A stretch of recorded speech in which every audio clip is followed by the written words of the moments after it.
In this video, I'll show you how to find the small signal model of the boost converter. I'll first find the average model, so if you already know that, you can just skip this part. When finding the average model of a boost converter, it is important to remember the gain of the boost converter. So the gain of the boost converter is equal to VO over VI, and this is equal to 1 over 1 minus T. Now, if we rearrange this equation, we will get that VI is equal to VO multiplied by 1 minus D. Now, we want to find a similar equation for the currents, so we can just use the power balance. So we have that VI multiplied by IL, which is the input current, is equal to VO multiplied by IO. So if we just put this equation in for here, for VI, we have VO multiplied by 1 minus T, then multiplied by IL is equal to VO multiplied by IO. So we have VO on both sides, so we can just, they cancel each other out. And that leaves us with IO is equal to IL multiplied by 1 minus T. These equations are important because this is the average voltage here, and this is the average current going through the diode. We know that the average voltage at this point must be equal to VI because the average voltage over the inductor needs to be equal to 0. And we found this equation based on this. So both of these equations therefore needs to be correct. And this D here is the average duty cycle that we have. It is maybe confusing that this is called VI, so we can just replace it with VX. And we can do the same for IO. So in order to find the equation for the inductor, we know that L multiplied by the change of current in the inductor over time is equal to the voltage over the inductor, which is equal to VL for now. And VL should be equal to VI minus VX. So we can just write that, so VI minus VX. So if we just insert this equation, we'll have VI minus VO multiplied by 1 minus D. So this should be the first differential equation. So we also want to look at the voltage going out. So we can therefore look at the voltage over the capacitor. So the equation for the voltage over the capacitor is equal to the change of voltage out, because they are the same, over time. And this should be equal to the current going through the capacitor. So the current that is going through the capacitor is equal to the current going through the diode, aka Ix, minus the current going through the resistance, the output. So this is equal to Ix minus IO. So we can insert this equation for Ix, and we get that IL multiplied by 1 minus T. And we also have IO, and that could be written as VO over R. So we can add VO, so minus VO over R. So these are the average equations for the boost converter. Now I want to look at the states when they slightly vary. So we have that the states are IL and VO. So in order to be precise, we want to change the D's here with a lowercase d because they're changing.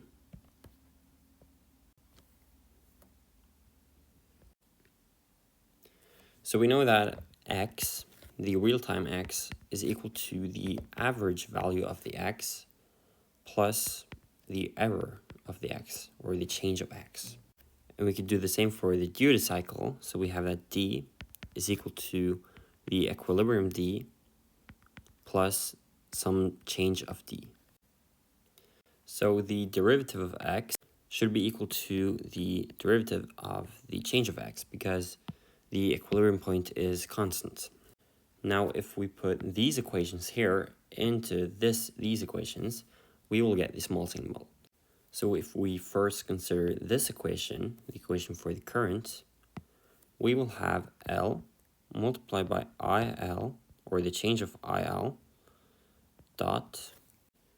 So VI is disturbance, so that would just become VI. And then we have VO, which we can put into this equation, and we get minus, and then we have first the equilibrium value of VO, and then plus the change of VO. Then we can do the same for the duty cycle. So we have 1 minus then D plus the change of D. We can now do the same for the output voltage. So we have C multiplied by the change of output voltage dot. So I'll just move this a little bit. And then we have the output voltage over R, which is VO bar minus the change of VO over R. So these are actually the equations for the small signal model, but we can simplify it much more. When we found the equations for the average model, we also found the average voltage in this point and the average current going through the diode. So that is Vx and Ix. And we found out that this needed to be equal to Vi, and this needed to be equal to IO. So this is the average value of the output voltage and the average value of the current through the inductor. So if we simplify these equations and put in these equations, we'll get a lot simpler small signal model. So in this equation here, we have 1 minus D, or D plus the change of D. This could actually be written as 1 minus D, and then minus the change of D.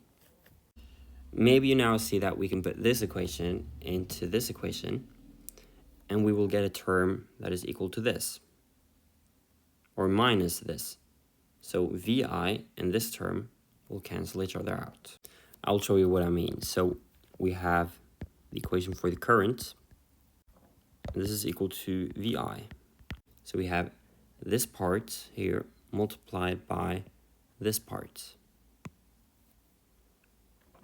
So we have VO bar multiplied by 1 minus D.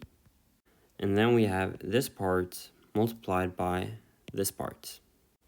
So we can just say plus change of VO and multiplied by 1 minus D. And then we have this part multiplied by this one. So now we have minus VO bar multiplied by the change of D. And we also have this part multiplied by this part. So we have minus VO, the change of VO, multiplied by the change of duty cycle. But we assume that this part here is equal to 0 because it's so small. And we also have that this is equal to 0 because of this equation here.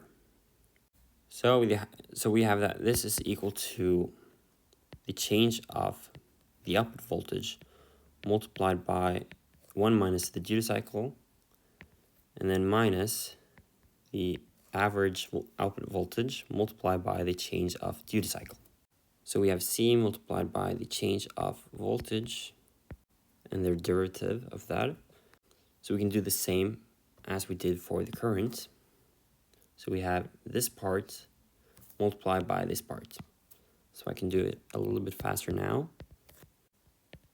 1 minus D. And then we add the change of current multiplied by 1 minus D. And then we add, or now it's minus, the average current multiplied by the change of the duty cycle. And we also get a term like this, which is equal to 0. And we also have minus VO over R, and plus the change of output voltage over R. So we now see that this is equal to the output current, which is again equal to this. So this one minus this one should be equal to 0. So that leaves us with the change of current multiplied by 1 minus d, and then minus the average current multiplied by the change of duty cycle, and then plus the change of output voltage over R. So now we can try to write the state space model of this equation. So now we just need to define the equilibrium points. So we already have the equilibrium point for VO, that is just VI divided by 1 minus t, but we need the equilibrium point for IL. So if we just divide IO with 1 minus t, we have the equilibrium point. So the equilibrium point of the inductor is equal to IO over 1 minus d. And we know that IO is equal to the output voltage and then over R.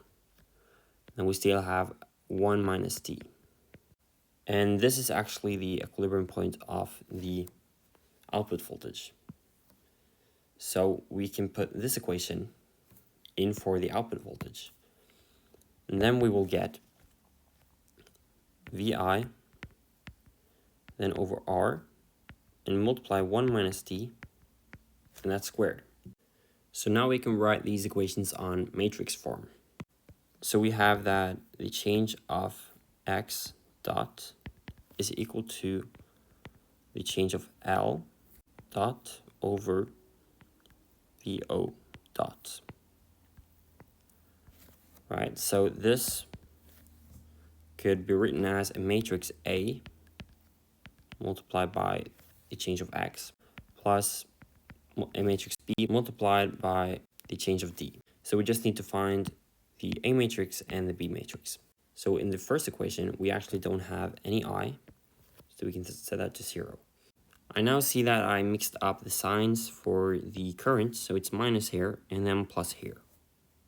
So we can do that here as well. Now this means that we have minus 1 minus d, right? So we can just write d prime instead of 1 minus d.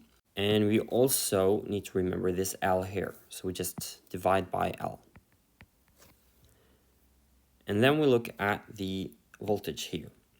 So we have VO here and we have IL here. So we can start with IL. So here we have 1 minus d, which is d prime, and then also divided by C. And for the voltage on this side, we have 1 over R, or minus 1 over R. Then we also have a C.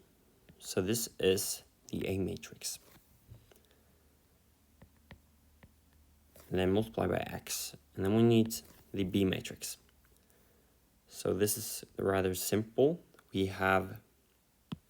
First we have the equilibrium point of the output voltage, which is equal to this. So we have VI over D prime. And then for the voltage, we have this equation, which is minus the equilibrium point for the current, and then multiply by the change of duty cycle. So we simply have minus this one. So we have minus VI over R, then D prime squared. And then we take this one and multiply by the change of duty cycle. And we also need to remember the C. So we can just add that here.